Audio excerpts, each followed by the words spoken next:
All right, here in this section, we're going to look at some applications of the trig functions.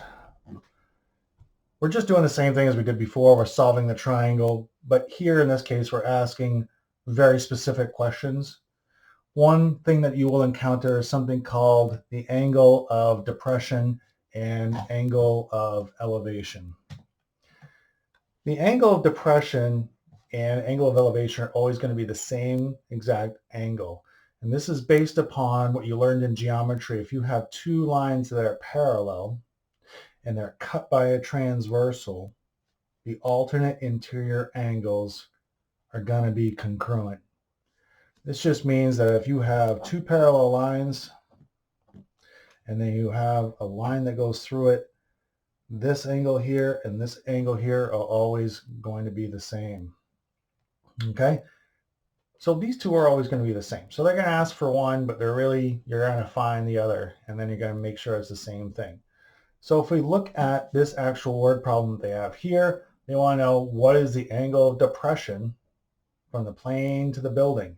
Well, actually, we're just going to find the angle of elevation. Now, this angle of elevation that we have in this triangle, if I draw it out right here, we've got 479 feet, which is pretty low flying airplane if you ask me.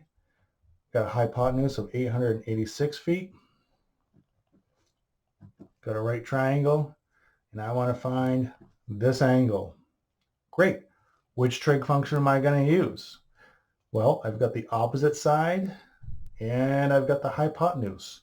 So I'm going to use sine.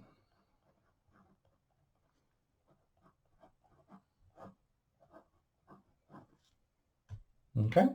To solve for theta, I'm going to use the inverse trig function.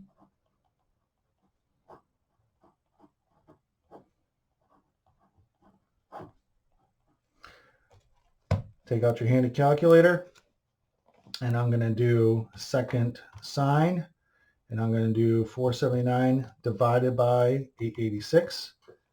Here, remember, your sine, you're going to have that sine to the -1 that represents the inverse function. And I'm going to get an angle of, 32.7 degrees. Okay, so that should work for this. Nearest degree, so 33 degrees. Okay, and that's pretty much all of these word problems are going to be until you get to what we call the double tangent. And I'm going to pause this video while I prepare.